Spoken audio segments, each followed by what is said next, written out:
First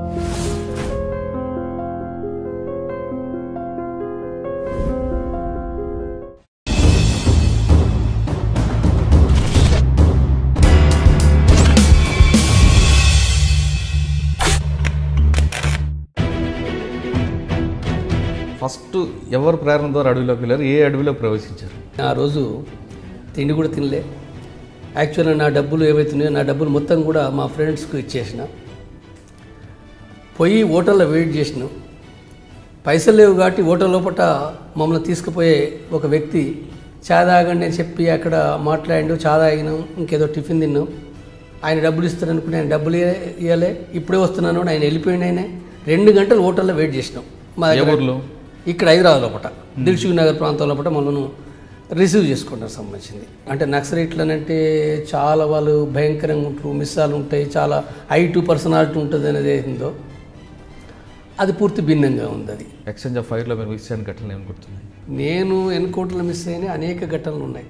మేము ఎన్కౌంటర్లకు వ్యతిరేకంగా బంద్ నిర్వహిస్తున్న సందర్భం బస్సును ఆఫ్ చేసినాం. బస్సులో ప్రయాణికులను తీసుకొని మాట్లాడుతున్నాం. మేము పోలీసులు వస్తున్నారు అని చెప్పి ఇన్ఫర్మేషన్ వచ్చింది. ఫైర్ చేస్తున్నాం. జనార్దన్ వెనక నుంచి చెప్తుండు, జంపన్న ఫైర్ చేయి, నీకే సూట్ పెట్టిండు, టార్గెట్ చేస్తుండు, నువ్వు కొద్దిగా సైడ్ జరుగు అన్నాడు.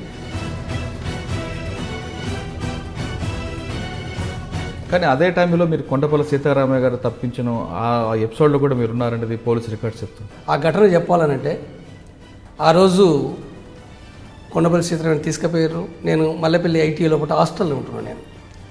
నేను ఫ్యాక్టరీకి పోయి సాయంత్రం హాస్టల్కి వచ్చేవరకే హాస్టల్ రూమ్ లోపల కొంతమంది ఆర్ఎస్ స్టూడెంట్స్ నా రూమ్ లోపల తలుపులు బంద్ చేసుకొని ఒక విద్యార్థితో మాట్లాడుతున్నారు. నేను తలుపులు కొట్టిన తర్వాత అందరూ రాడ్లు పట్టుకున్నారు, రాడికల్స్ వాళ్ళు.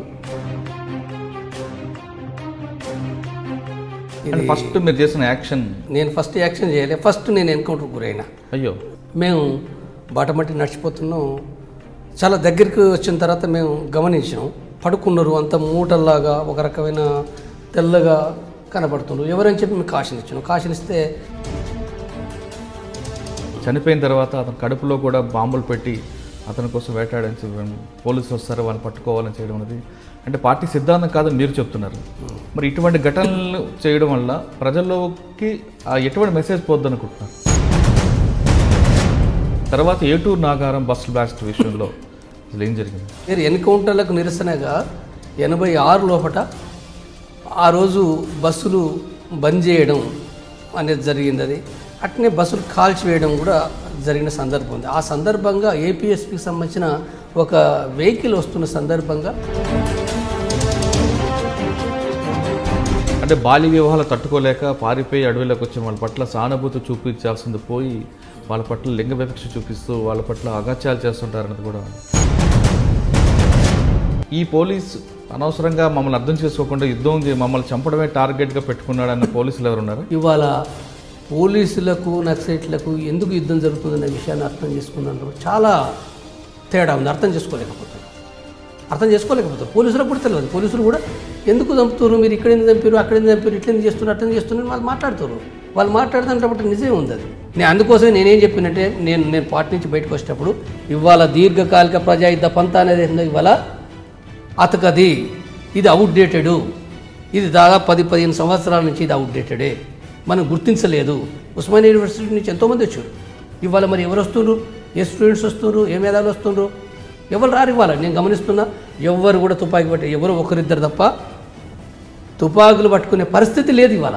కానీ ఆయుధాల సరఫరాలో కూడా కొంత ఇష్యూ జరిగేది ఉంటుంది. అంటే రాజమండ్రి నుంచి చేపల లారీల ద్వారా మిజోరం పోయి ఆ వచ్చిన లారీల్లో ఆయుధాలు తెప్పించుకునేవారు అనేది అది వాస్తవం అంటారా?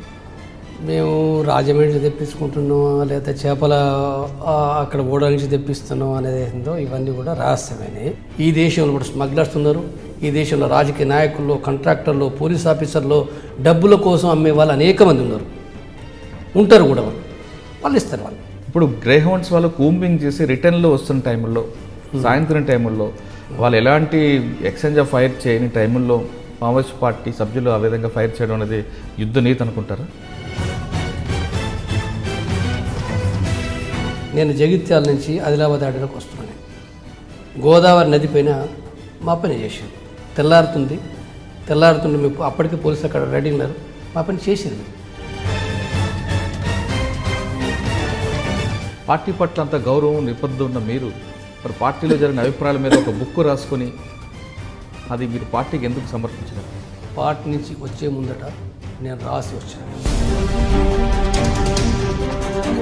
నయ్యం అనే వ్యక్తి కూడా పార్టీలోకి వెళ్ళడం, బయటకు వచ్చిన తర్వాత పోలీసులకి అతను కోవర్ట్గా మారడం అనేది లోకల్ పార్టీ ఏదైతుందో ఆయన సరిగ్గా పరిశీలించి తీసుకున్నది కాదు.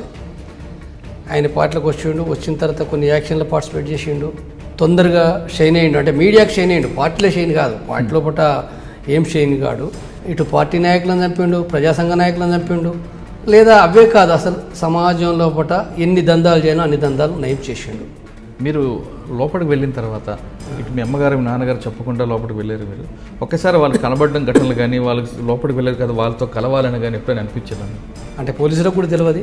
నేను ఇప్పుడు చెప్తున్నా, రహస్యంగా చాలా సంవత్సరాలకు నేను సైకిల్ మోటార్ మీద పోయి అర్ధరాత్రి పోయి అర్ధరాత్రి ఊళ్ళో ఎవరికి తెలియకుండా పోయినా మా అమ్మ పెట్టిన కారంతో అప్పటికి, అంటే మా అమ్మకు కూడా నేను ఇన్ఫర్మేషన్ ఇవ్వలేదు కాబట్టి మిగిలిన అన్నం కూర కూడా కారమే ఉండే, పెట్టు అన్నా తిని నేను వచ్చిన.